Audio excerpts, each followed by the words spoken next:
She is frantic to get out of the house. I'm assuming she's got to have a bowel movement, but come on this way. 48 degrees.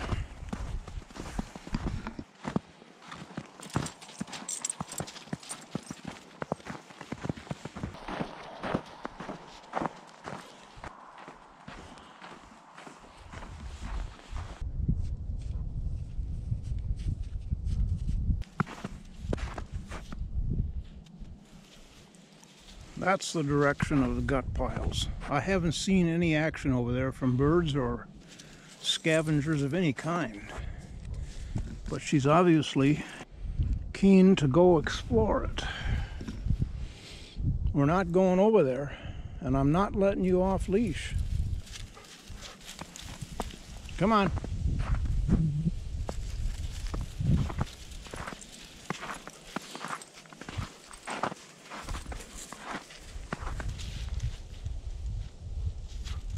She's got the scent, and she is determined.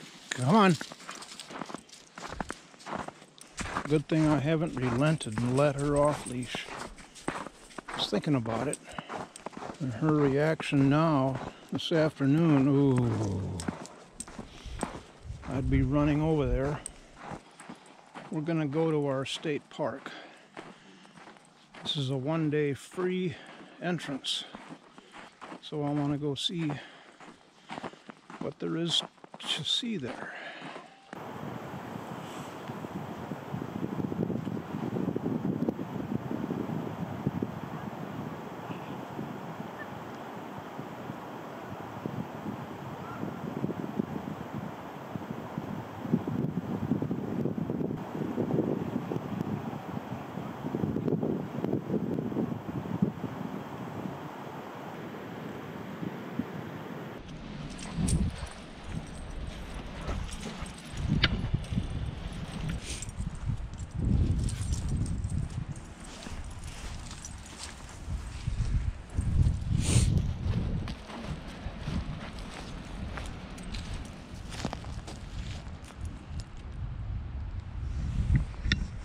So much to sniff.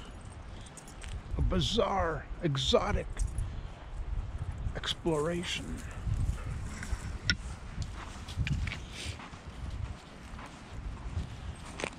All right, sweetie, let's get to here.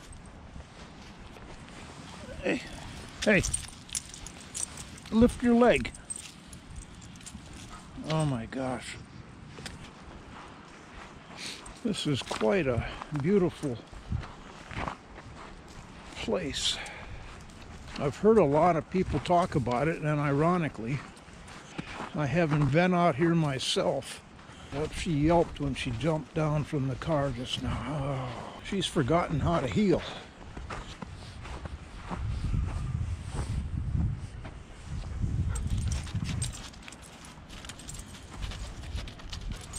Heel? What's that? Never heard of such rot.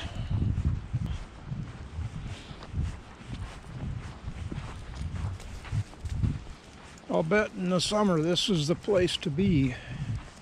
Big, wide, deep beach. Oh, stop. Heel.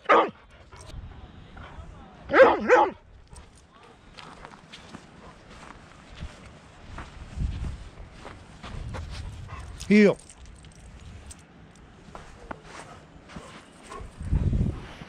Oh my God. Well, I've had enough of this.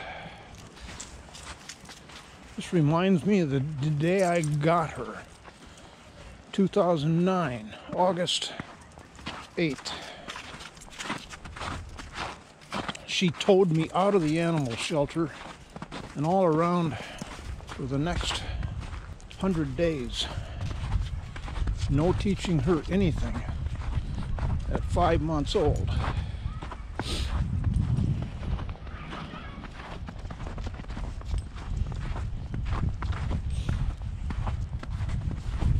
never know that she's got arthritis in her knees. This is a problem with a dog on a leash and 2 cameras. I want to get some pictures of this dripping.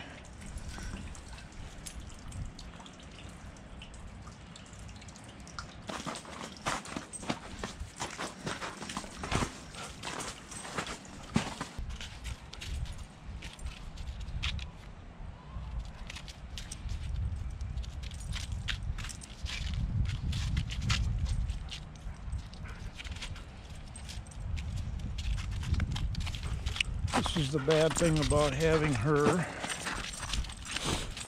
Oh my God.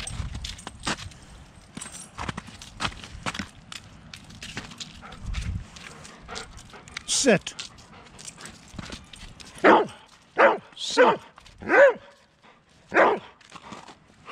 Sit. Heel. Heel. Everything about this voyage today is what not to do. Don't take what I'm doing and do it yourself. This is not how to train a 14-year-old dog with arthritis.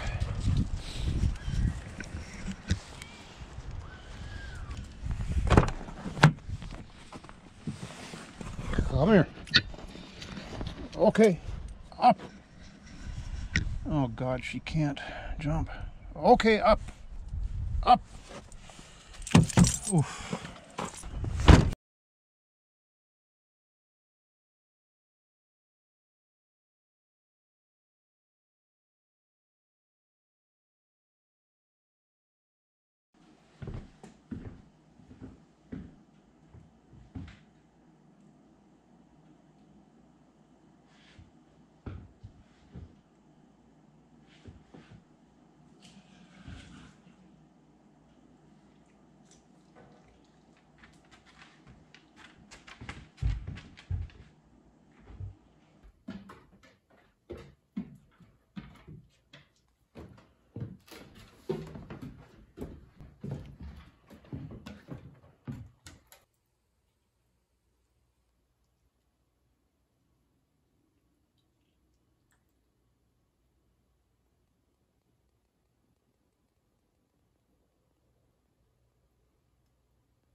Monday morning.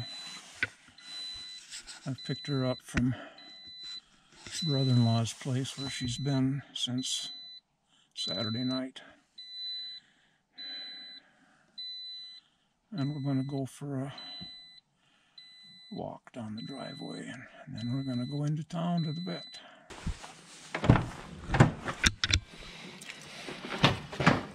Okay. This has been an emotionally wrenching last 36 to 48 hours. Slept little last night.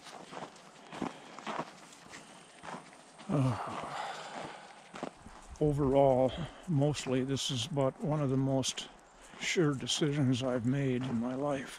Up until all it was her joints. That was a totally different thing. When do you finally pull the plug? Well, Jesus, that can go on for weeks and months of decline. When I found out on yesterday morning, researching dog dementia, oh my God. 3 to 4 of the 8 symptoms were spot on for her. The one that really clinched it for me was staring for long periods off into the distance or at nothing. And it reminded me of her coming into the house after a walk Saturday afternoon and evening, staring down the basement steps, darkened. There's nothing to see, and she just stared for minutes. That's when I got on the phone and called Chuck and said, would you please take her?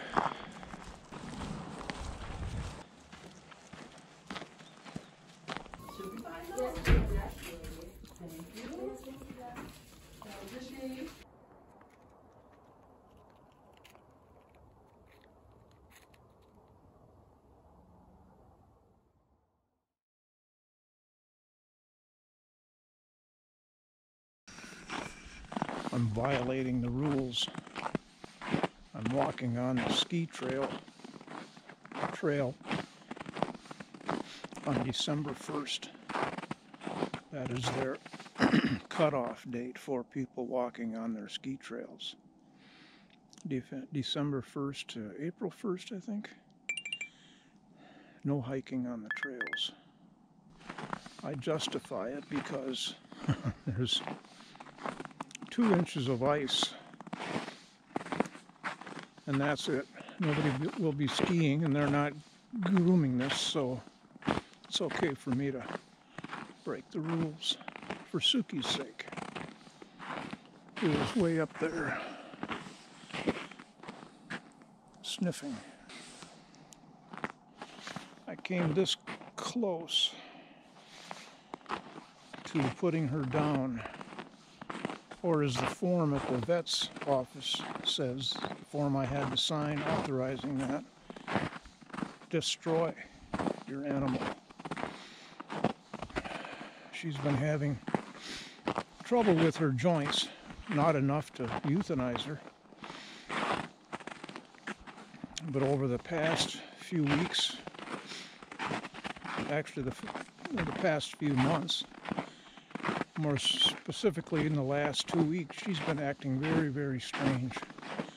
Not herself. She didn't want to get on the love seat for days. She would go over to it, stand right next to it with her head sort of over the love seat, looking back and forth. Once in a while she'd raise a paw up like she's gonna jump up there. No, she'd turn around, do a circle, come back and do the same thing for minutes. Actually, it went on for 20 minutes. One afternoon, late afternoon, I went to lay down and rest my eyes. Do that a lot in the afternoon. I don't invite her on the bed for that session. And I hear her coming into the bedroom, and I ignore her. And she is obviously looking at me, and then she walks over beside the bed and looks at me, and I ignore her. She turns and walks and stands and looks at me. And she walked out into the living room, turned around, came back. She normally, when she comes into the bedroom, sees me laying on the bed, she goes right into her kennel and lays down. Fine. That's the routine. That's the habit. She wasn't doing that. She went back and forth from the living room to the bedroom at least 8 or 10 times. Tick, tick, tick, tick. Claws on the floor. And finally, I'm waiting for her to get the message and go to her kennel. She did not. Well, finally, I got up. What the hell is going on? What's going on? In the evenings, she would pester me and pester me. I'm sitting trying to read, and she is not getting up on the love seat. She will not lay on her pad by the wood stove. I don't know what she is, but she's not right. In desperation, I called my brother-in-law, who lives a mile and a half away, and said, would you please take Suki for the night? I'm at my end. I can't take this anymore. He willingly did. Had an appointment for this past Monday. I've been waiting a week to get her in. So I picked her up in the morning, brought her home for a quick walk around the property before we went to the vet to have her euthanized. But at the last minute, going to the vet, I thought, she's got fire in her eyes yet. She's still fully engaged with life, although she's acting very odd.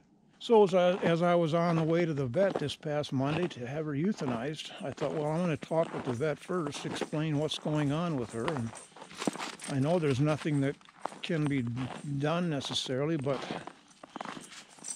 I began to think, and while I'm waiting in the waiting room, why are you going to kill a dog that's seeming to be still with it?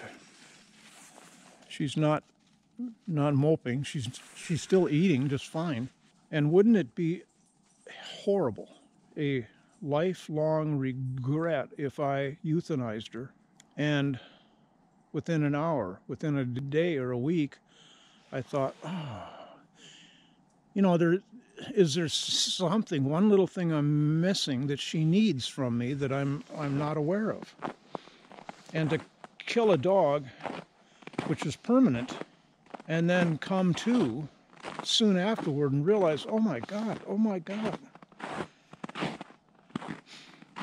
I sent her off needlessly. She just needed whatever it was that I would figure out. Oh my God, now it's too late. I can't fix it. 2 nights later, she was doing the same thing. And once again, I had to take her over to the brother-in-law's house, leave her for the night, and then what am I going to do? Well, I decided I'm going to keep at it. I am stubborn. I don't quit on things. Brought her home yesterday, and for whatever reason, she has been relatively okay. Last evening, she finally laid on the love seat and had an hour nap. And she got up from that, went into her kennel for another hour nap. She's her old self out here. She's running.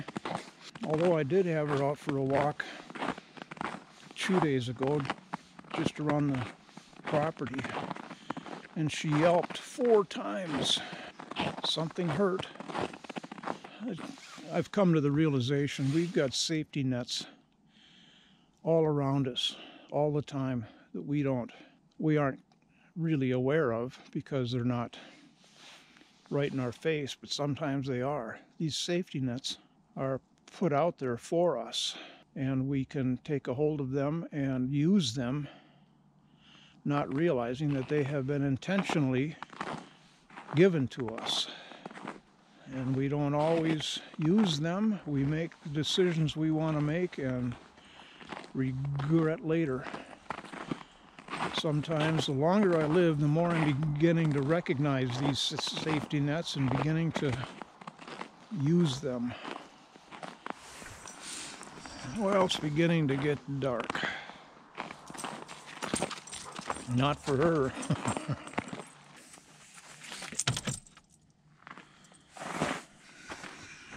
She can still do that 80% of the time. She doesn't bang herself, she doesn't stumble, and I have to help her, but see the fire in our eyes yet? Curiosity, the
snowing, snowing, snowing.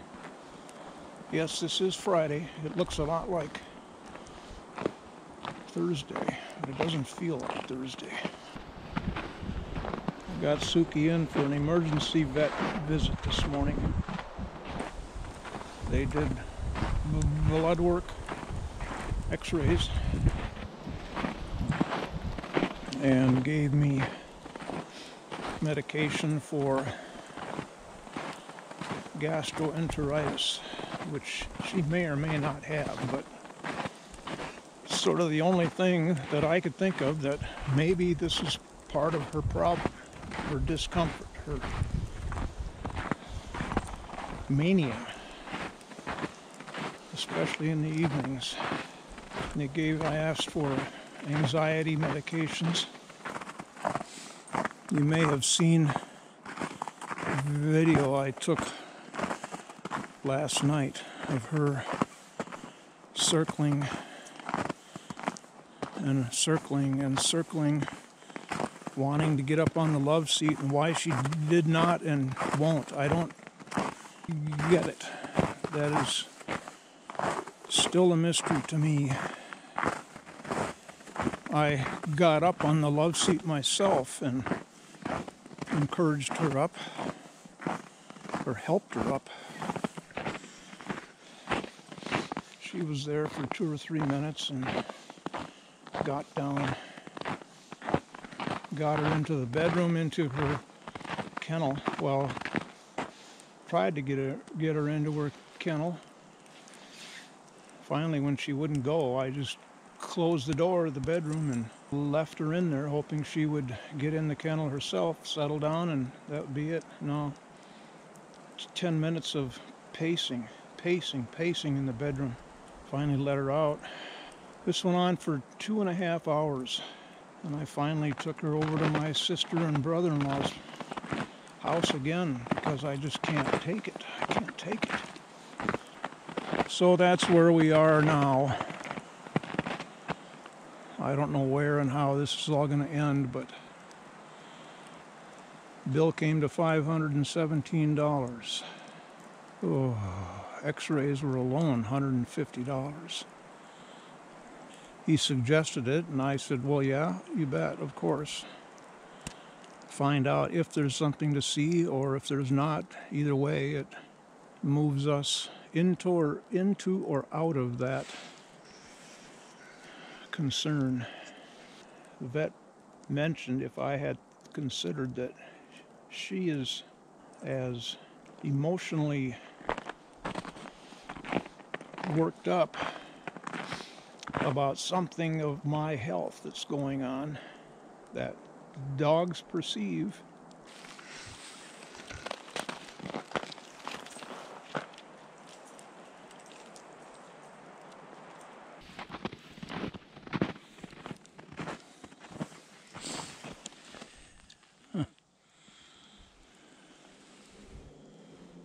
Nest.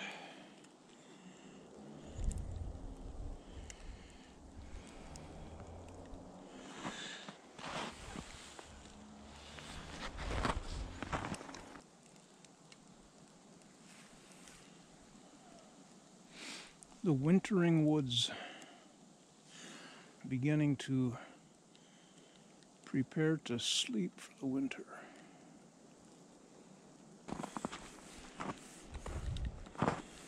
God, just a few short weeks ago, literally, I was out here photographing and videoing at 70 degrees in the magnificent fall color display.